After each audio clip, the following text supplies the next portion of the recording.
Merci de rester fidèle au programme d'ITV. C'est parti pour cette édition du soir. Les titres.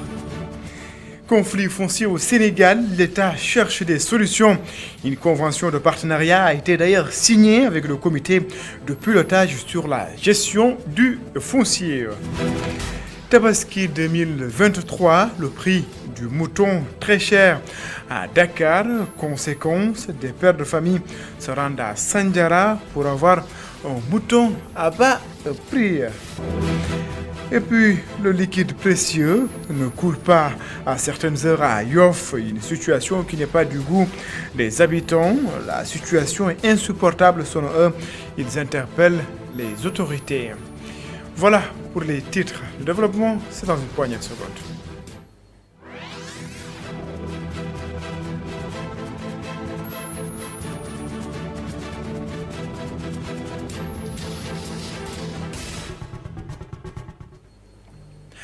Bonsoir et bienvenue. Litige foncier au Sénégal, les autorités veulent régler définitivement cette question. L'État a d'ailleurs signé une convention de partenariat avec le comité de pilotage sur la gestion du foncier dans le cadre des directives volontaires. C'est un compte rendu signé Nyanya Dioufnian. Les questions foncières sont souvent sujettes à des conflits au Sénégal. Dernier épisode à Yoff. La Commission nationale du dialogue des territoires a organisé un atelier de partage et mise à niveau sur la prévention et la résolution des conflits fonciers. Le président de cette commission nous parle des objectifs. Après avoir fait la cartographie de la typologie des conflits, agir dans le cadre de la médiation, mais avoir aussi des mécanismes de résolution de ces conflits. Faire en sorte que les territoires, à travers la réforme détractoire de la décentralisation, puissent jouer un rôle prépondérant et que ces territoires soient porteurs de développement durable et porteurs de richesse. Une convention de partenariat a été signée pour mieux gérer les conflits du foncier. Nous avons profité aussi de cette occasion pour signer une convention de partenariat avec le comité de pilotage sur la gestion du foncier dans le cadre des directives volontaires. Organisation dont nous sommes membres, mais dans laquelle nous voulons jouer de plus en plus un rôle prépondérant dans la prévention pour éviter à notre pays, à nos territoires, de vivre des situations douloureuses, dramatiques, comme on le voit souvent, comme on l'a vu récemment dans des communes comme Dengler ou dans la commune de Yoff. De nombreux conflits ont été soulignés dans le pays concernant le foncier. La Commission nationale du dialogue des territoires mise sur les consultations entre acteurs pour taire les différends. Nyanya Dioufnian, une plateforme nationale de thèses ou des thèses et mémoires pour les étudiants des universités du Sénégal lancée à Diamniadio. Cet outil va permettre de centraliser les sujets et les travaux des étudiants et des chercheurs, mais aussi sécuriser les archives. N'est-ce pas, Babacar Seck? Le Sénégal a désormais une plateforme nationale de thèses et de mémoires qui va centraliser les sujets et les travaux des étudiants. Quand un étudiant prendra désormais un sujet, le sujet sera enregistré. La plateforme est capable de lui attribuer un numéro national de dépôt. Et son inscription déjà prend date à partir de cette période et on pourra suivre le taux d'achèvement des thèses. Quand la personne termine sa thèse et la dépose, le jury de soutenance va être mentionné, la date va être mentionnée.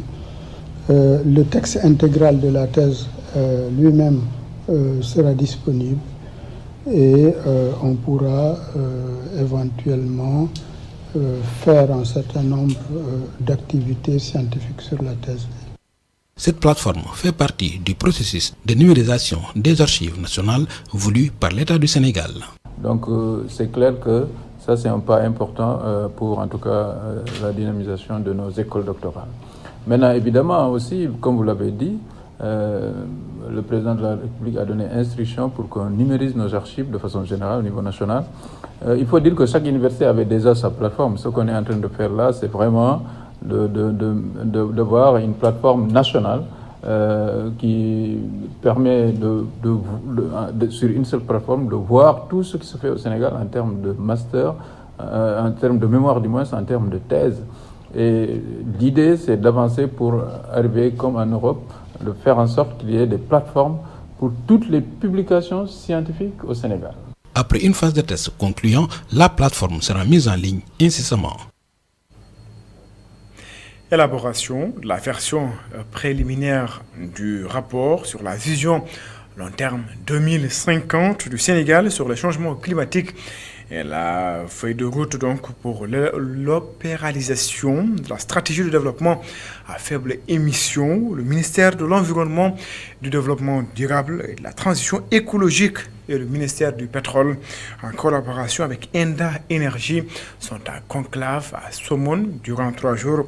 Ils vont aborder cette question. Je propose d'ailleurs de suivre les explications de Samba Fall. Il est le responsable paiement et transition systémique de Enda Énergie. Il est ici au micro de Muntaga Kane.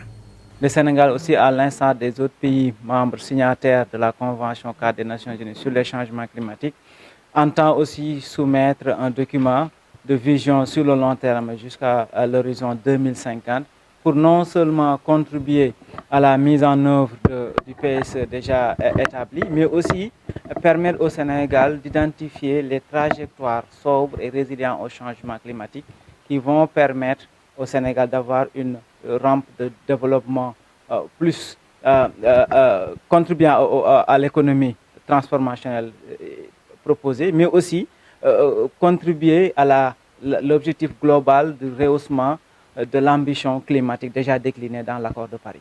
Cette initiative, je rappelle que financée par IKI à travers la plateforme 2050 plateforme, est portée par deux ministères, le ministère deux ministères de tutelle, le ministère de l'Environnement, du Développement durable et de la Transition écologique, mais aussi le ministère du Pétrole et de l'Énergie. En politique, la révision du procès de Karim Wade. Les choses se précisent, condamné en 2015 pour enrichissement illicite dans le cadre de la traque des biens mal acquis. Interpellé sur la faisabilité de la procédure, le professeur Ibabari Kamara évoque l'article 92 de la loi. Donc le professeur en droit va plus loin, il parle des conséquences de cette révision. Un report de la présidentielle étant envisagé selon lui. Je propose d'ailleurs de l'écouter. Il est joint par Aminata Ndom. Il faudrait 4 cas. Et parmi ces 4 cas-là, croyez-moi, seul le 4e cas pourrait concerner M. Karim Wade. Lorsque, après une condamnation, un fait vient se produire ou se révéler, ou lorsque des pièces inconnues lors des débats sont présentés de nature à faire naître un doute sur la culpabilité du condamné, si on appelle le dialogue national. Mais c'est sûr que si cette situation, si cette décision-là est prise, on envisage l'hypothèse de reporter les élections, parce qu'il faudrait s'attendre à ça. Parce qu'en vérité, c'est une solution politique à une question politique. Ce qui signifie donc que lorsque justement on en arrive à la révision, c'est sûr que dans la même veine, on va reporter donc les élections et ouvrir exceptionnellement en fait l'inscription sur les listes électorales pour permettre justement à M. Karim Wade et tous ceux et les personnes qui seront concernées justement de pouvoir s'inscrire pour pouvoir effectivement participer éventuellement à l'élection. Nous nous maintiendrons au pouvoir, des propos tenus par le président de la République à Paris. Certains citoyens estiment que la 3e candidature du chef de l'État se confirme davantage. D'autres préfèrent attendre l'annonce officielle. Je propose de suivre ce reportage signé Madia Diop. Pour aller vers la marche du progrès et vers la victoire de 2024. Après le discours du président Macky Sall hier à Paris, la question de la 3e candidature refait surface. Pour ce boutiquier, cela ne fait aucun doute. Le président a longtemps aspiré à être candidat. Il parlait de sa candidature. Nous sommes aptes à analyser. Il n'est pas plus intelligent que nous. Ce discours-là, il l'a préparé depuis. Même son de cloche chez ce mécanicien, ses doutes concernant la troisième candidature du président sont désormais confirmés. Il n'a fait que confirmer nos doutes. Et ça nous a fait mal, car on ne s'y attendait pas. En plus, la Constitution ne l'accepte pas. Et ça nous déplaît qu'il nous l'impose. Pour cette dame aussi, le chef de l'État songe à une troisième candidature et elle le soutient. Il se présentera et il gagnera. On a eu beaucoup de présidents, mais c'est lui qui a travaillé le plus. Tous les jeunes travaillent en commençant par moi. Ceux qui ne veulent pas travailler sont en train de choisir. D'aucuns n'ont que le CFE et veulent un travail qui ne correspond pas à leur niveau. Le président Macky Sall relance la question de la troisième candidature. Certains Sénégalais affirment qu'ils connaissent déjà sa position sur cette question. D'ailleurs, ils disent que son discours à la nation après le dialogue national ne fera que confirmer cette position. Parlons tout à fait d'autre chose. Sandiara, point de convergence donc de beaucoup de pères de famille pour cause dans la capitale, le mouton coûte très cher. Ces derniers espèrent trouver un mouton adapté à leur bourse. Ils invitent les vendeurs à revoir le prix. Muntagakan et Mamadouba. Le marché de moutons de Sandiara a toujours été bruyant, mais ces jours-ci, l'animation est à son paroxysme.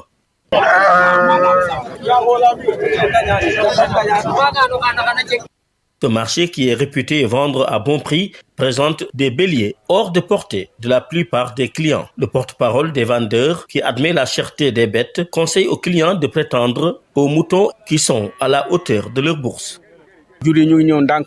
Les béliers arrivent à compte-gouttes, mais c'est excessivement cher. C'est la cherté des aliments de bétail qui en est la cause. Il y a aussi le fait que les clients choisissent souvent des moutons qui sont au-dessus de leurs moyens. Les clients venus de Dakar et d'ailleurs se disent déçus par la cherté des béliers. Nous venons de Dakar où les moutons, qui sont très chers, sont presque introuvables. C'est pourquoi nous sommes venus ici à Sandiara pour voir cette année tout père de famille est dans la Les moutons sont très chers. Les vendeurs partent de 150, 170 000 et plus. Pour avoir un bon mouton, il faut débourser plus de 150 000 francs. J'ai voulu acheter 10 moutons à 150 000 francs la tête, mais ils refusent. C'est très cher. À vrai dire, le malheur est que nous, Sénégalais, nous ne dépendons que des Maliens et autres. Sans eux, le déficit à moutons est assuré. À en croire les responsables du marché de Sandiara, les opérateurs étrangers sont en route vers le Sénégal. Une bonne nouvelle qui est de nature à rassurer les clients. Muntagakan, en quelques jours, donc la célébration, la fête de Tabaski, certains réparateurs de frigos se frottent les mains. En moyenne, c'est 6 à 7 frigos réparés par jour, mais pour d'autres, la clientèle se fait encore désirer. Khadiana Diouf. Avec un visage couvert de sueur, ce frigoriste s'active dans les réparations de réfrigérateurs. Son nom est Ismaïla. En cette période de préparation de l'Aïd El-Kabir, la demande devient forte chez lui, ce qui le pousse parfois à faire des déplacements. La demande a vraiment augmenté. Je répare 6 à 7 réfrigérateurs par jour. Ça se comprend car avec la Tabaski, les gens ont besoin d'avoir le frigo en bon état pour pouvoir garder le reste de la viande. Parfois même, nous nous déplaçons parce que les clients nous appellent de partout.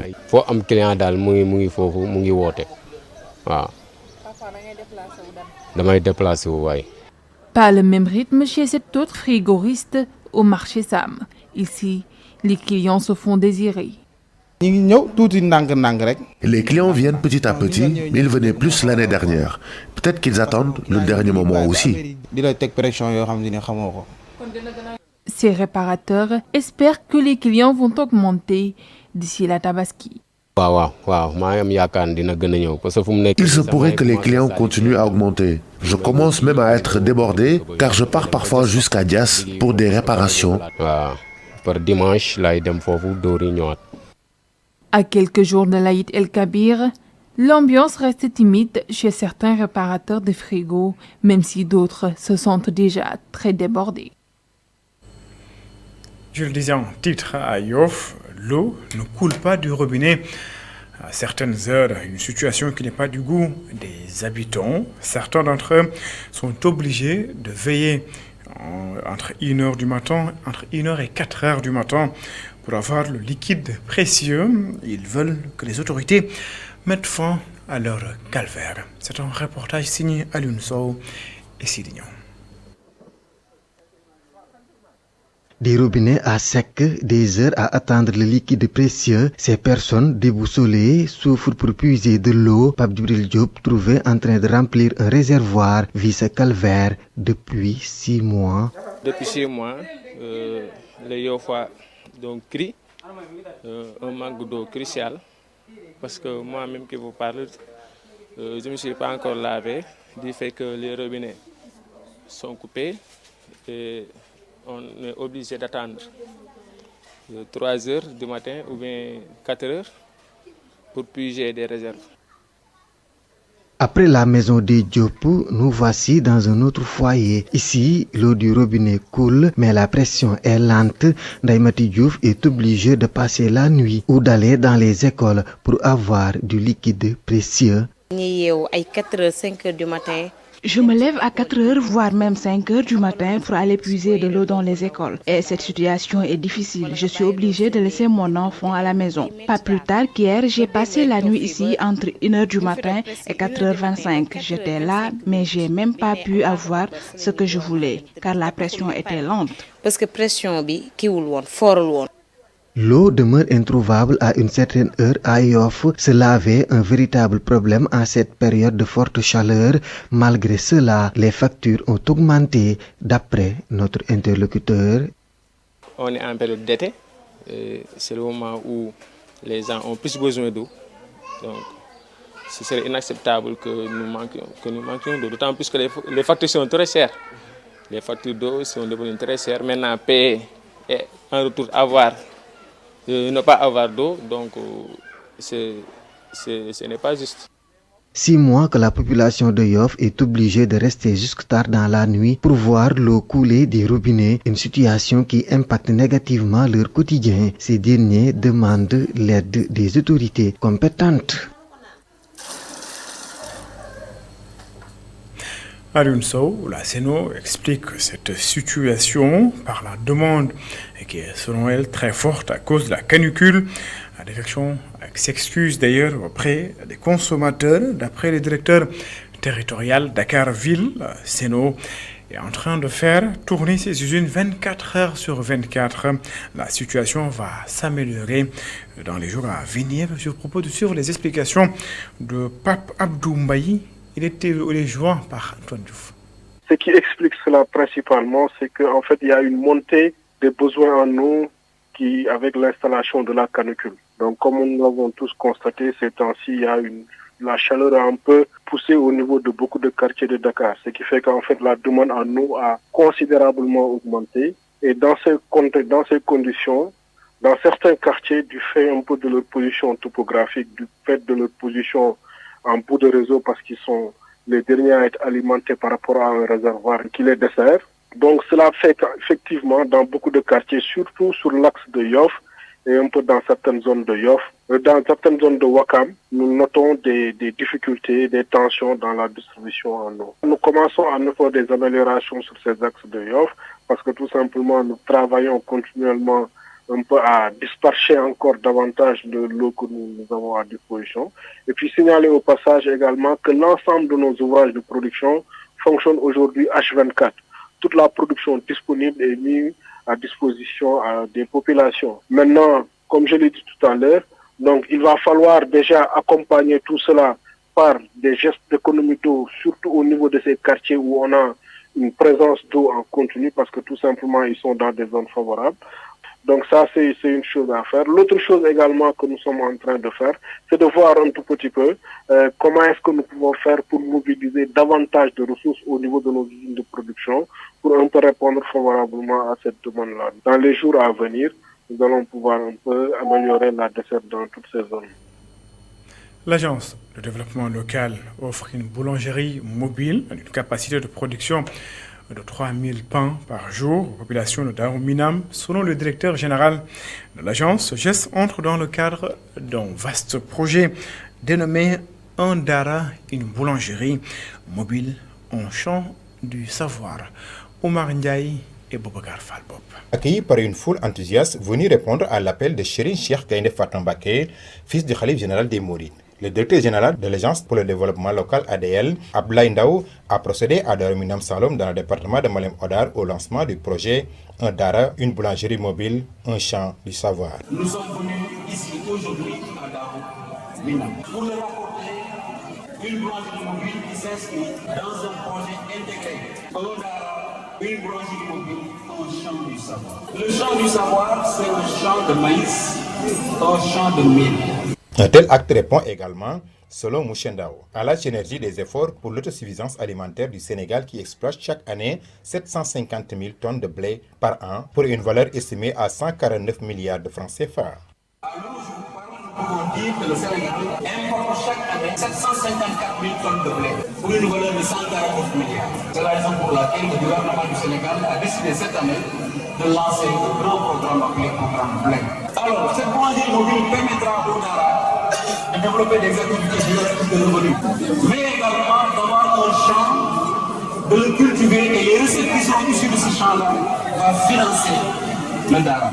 Mais également se battre pour avoir ce que l'on appelle une indépendance totale par rapport au déficit que nous avons sur les céréales. Pour sa part, le Khalif s'est réjoui d'un tel don et a engagé les populations à en faire un bon usage.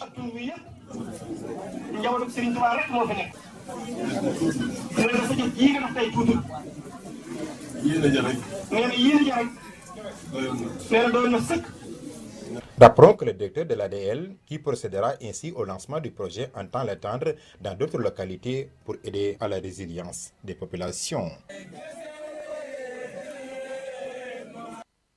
Dans l'actualité internationale, en marge du sommet de Paris, le secrétaire général a eu donc un certain nombre de réunions bilatérales, notamment avec le président Ranil Wickremesinghe du Sri Lanka, le président Macky Sall, et donc de Mahamat Idrissa Déby Itno. Selon nos sources, Antonio Guterres a ensuite été invité en déjeuner de travail par la ministre française des Affaires étrangères, Catherine Colonna, avant de s'expliquer dans l'après-midi à l'Institut des sciences politiques ou Sciences Po. C'est la fin de cette édition. Merci de l'avoir suivi. Excellente suite de programme sur les antennes d'ITV. Au revoir.